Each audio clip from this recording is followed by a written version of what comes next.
Oke, selamat datang di Anyus Channel. Di video kali ini kami akan membahas manga Black Clover chapter 245, pertarungan epik antara Kapten Yami melawan Dante yang merupakan pengguna kekuatan iblis bernama Lucifero akhirnya dimulai. Dan di halaman terakhir chapter ini, Kapten Yami berhasil menebas tubuh Dante dengan sebuah sihir baru yang dia dapatkan setelah berlatih selama 6 bulan. Nah, selain menunjukkan pertarungan epik antara mereka berdua, Yuki Tabata juga sempat menyelipkan sebuah hal yang terdengar sangat menarik, yaitu Dante sempat menyebut Kapten Yami sebagai kunci penghubung antara dunia manusia dengan afterworld atau akhirat atau dunia iblis. Lalu sebenarnya apa arti dari perkataan Dante ini? Dan seperti biasa, sebelum masuk ke dalam pembahasan, jangan lupa untuk klik like, share, subscribe, serta tekan tanda loncengnya juga ya. Terima kasih. Kemudian langsung saja, berikut ini adalah pembahasan manga Black Clover chapter 245 yang sudah kami rangkum ke dalam beberapa hal menarik. Hal menarik pertama, berbeda dengan Grey dan juga Vanessa yang terlihat memasang ekspresi gembira karena kapten mereka telah datang. Di halaman awal, Kapten Yami sudah terlihat memasang wajah marah karena dia menyadari apa yang sudah dilakukan oleh Dante. Bahkan Kapten Yami sempat mengatakan bahwa dia akan membunuh Dante karena di halaman kedua, Kapten Yami sudah melihat Gouch dan juga Asta yang sudah tergeletak tak berdaya. Hal menarik kedua, menyadari kedatangan Kapten Yami, Dante kemudian langsung melepaskan sebuah sihir gravitasi yang bernama Presence of Demon King dengan tujuan untuk menjatuhkan Kapten Yami sekaligus Finral. Dan sadarkah kalian, ketika Dante menggunakan sihir gravitasi ini, Finral sempat mengatakan, "Aku tidak bisa menggunakan sihir spasial dengan baik." Dimana lewat perkataan Finral ini, Yuki Tabata seolah menjelaskan bahwa sihir gravitasi milik Dante memiliki efek pasif yang dapat mengganggu penyihir lain dalam mengontrol sihir yang mereka miliki. Dan untung saja saat Kapten Yami dan juga Finral terkena sihir ini, Kapten Yami masih sempat untuk menangkap Finral sekaligus menahan tekanan gravitasi yang sudah dimanipulasi oleh Dante. Dan hal ini sekaligus mengkonfirmasi bahwa Kapten Yami memang memiliki kekuatan fisik yang sangat besar. Karena saat dia menahan tekanan gravitasi yang sudah dimanipulasi, si Raja Boker sama sekali tidak menggunakan sihir apapun. Padahal sihir gravitasi ini sebelumnya dapat dengan mudah meratakan hutan sekaligus menghancurkan markas Banteng Hitam yang pada saat itu sedang dikendalikan oleh Henry. Hal menarik ketiga, walaupun Kapten Yami tidak ikut pergi menuju Kerajaan Hati untuk berlatih seperti Asta dan beberapa penyihir lain, tapi faktanya lewat perkataan Kapten Yami sebelum menggunakan Mana Zone, sang autor menjelaskan bahwa Kapten Yami sudah menghabiskan waktu selama 6 bulan untuk berlatih dan mengembangkan teknik sihir yang dia miliki. Dimana lewat apa yang diperlihatkan di chapter ini, Kapten Yami berhasil menguasai beberapa sihir baru dan teknik baru. Kemudian berikut ini adalah beberapa teknik dan sihir baru Kapten Yami yang dia gunakan di chapter 245. Pertama, teknik Mana Zone Black Blood, atau bisa kita artikan juga sebagai teknik Mana Zone Darah Hitam. Sebuah teknik yang digunakan oleh Kapten Yami setelah dia terkena sihir gravitasi milik Dante. Dan dari namanya bisa kita katakan kalau teknik ini merupakan pengembangan dari teknik Mana Zone. Namun sayangnya sampai saat ini belum dijelaskan apa kelebihan dari Mana Zone Black Blood. Yang kedua adalah Dark Magic Black Moon, atau bisa kita artikan juga sebagai sihir kegelapan bulan hitam. Dan dari penggambaran yang diberikan oleh Yuki Tabata, tidak menutup kemungkinan bahwa sihir ini merupakan pengembangan dari sihir Black Hole dan juga Black Cocoon atau Yami Maho Kuromayo. Di mana sihir Black Moon sendiri dapat meniadakan atau membatalkan sebuah efek sihir di sekitar pusat sihir Black Moon. Ya, teman-teman pasti tahulah kalau di chapter 245, Kapten Yami menggunakan sihir ini untuk meniadakan efek sihir gravitasi yang sudah dilepaskan oleh Dante. Tapi sayangnya belum dijelaskan berapa jarak terjauh yang bisa dijangkau oleh sihir ini. Dan perlu diketahui bahwa sihir ini tidak bisa mengcounter serangan fisik. Karena itulah di chapter ini Kapten Yami harus menggunakan sihir Dimension Slash untuk menahan serangan gumpalan tanah yang dilemparkan dengan sihir gravitasi. Kemudian yang ketiga adalah teknik menendang udara, di mana menurut penjelasan yang diberikan oleh Kapten Yami, teknik ini bisa dilakukan ketika seorang penyihir sudah mengaktifkan teknik Mana Zone. Karena itulah bisa kita katakan bahwa teknik ini merupakan pengembangan dari teknik Manazon.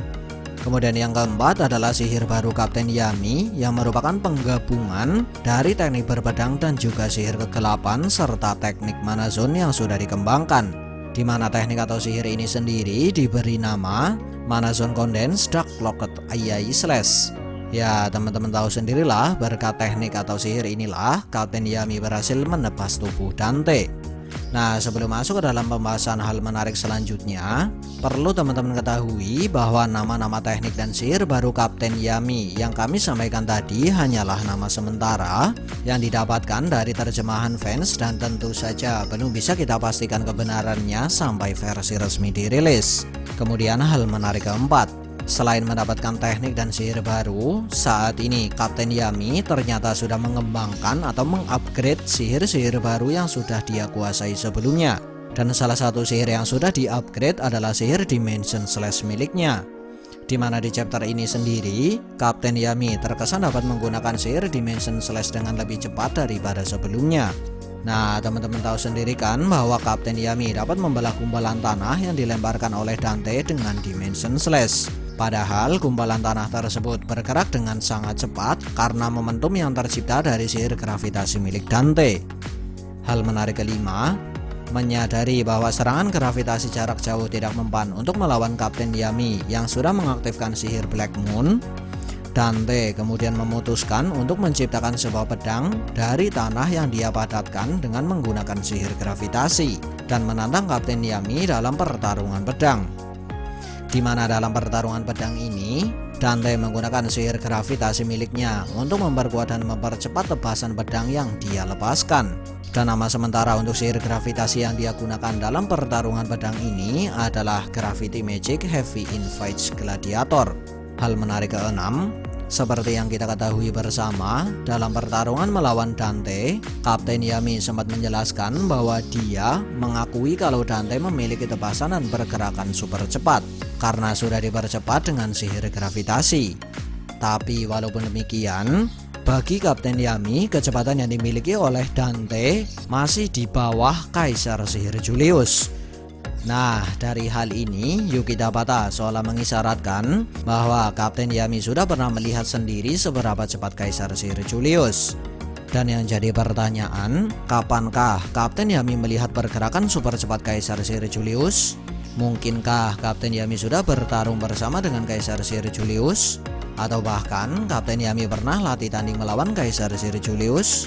Menarik untuk kita nantikan.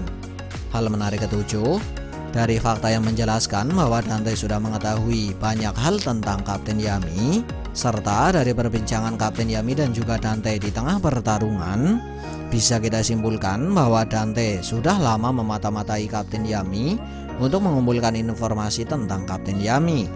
Dan yang jadi pertanyaan, bagaimanakah cara Dante memata-matai dan mengumpulkan informasi tentang Kapten Yami? Padahal Kapten Yami sendiri merupakan salah satu penyihir yang paling sulit untuk dimata-matai, mengingat Kapten Yami sendiri memiliki teknik Ki yang dapat membaca kondisi di sekitarnya. Nah, menurut kalian bagaimanakah cara Dante memata-matai dan mengumpulkan informasi tentang Kapten Yami? Silahkan tulis pendapat kalian di kolom komentar ya. Hal menarik ke-8, di tengah pertarungan, Dante sempat mengatakan bahwa si Raja Poker merupakan kunci untuk menghubungkan dunia manusia dengan akhirat. Lalu sebenarnya apa arti dari perkataan Dante ini? Nah, sebelum menjawab pertanyaan tersebut, perlu teman-teman ketahui dulu bahwa kami menganggap kalau akhirat yang dimaksud oleh Dante dalam terjemahan fans yang sudah dirilis merupakan dunia iblis. Ya, walaupun dalam terjemahan resmi chapter 243, dunia asal Zagreb disebut dengan underworld atau neraka. Kemudian, apa arti perkataan Dante?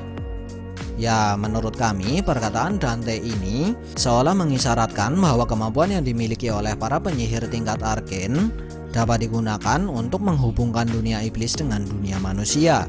Dan tidak menutup kemungkinan bahwa Dark Triad akan memaksa para penyihir tingkat arken yang berhasil mereka kumpulkan untuk menciptakan semacam penghubung dari dua dunia tersebut. Ditambah lagi Dante sempat berkata, mulai sekarang mereka akan bekerja untukku. Ya, sudah jelaskan bahwa Dagtriad akan memaksa para penyihir tingkat arken untuk melakukan sebuah pekerjaan. Dan pekerjaannya yaitu tadi, menciptakan semacam penghubung dari dua dunia. Lalu keuntungan apakah yang didapatkan oleh Dagtriad ketika para penyihir tingkat arken berhasil menciptakan penghubung dari kedua dunia tersebut? Menarik untuk kita nantikan. Hal menarik ke-9, Kapten Yami berhasil menebas Dante dengan menggunakan teknik atau sihir baru. Lalu benarkah Dante sudah berhasil dikalahkan? Ya, menurut pendapat pribadi kami sih sepertinya Dante belum sepenuhnya dikalahkan. Mengingat di chapter ini Dante sama sekali belum menambah persentase kekuatan iblis yang dia miliki. Ditambah lagi cukup masuk akal bila Lucifero akan memberikan bantuan kepada Dante setelah melihat apa yang terjadi pada Dante. Nah, teman-teman setuju nggak nih kalau Dante belum sepenuhnya dikalahkan oleh Kapten Yami? Tulis pendapat kalian di kolom komentar ya. Sekian dari kami and see ya.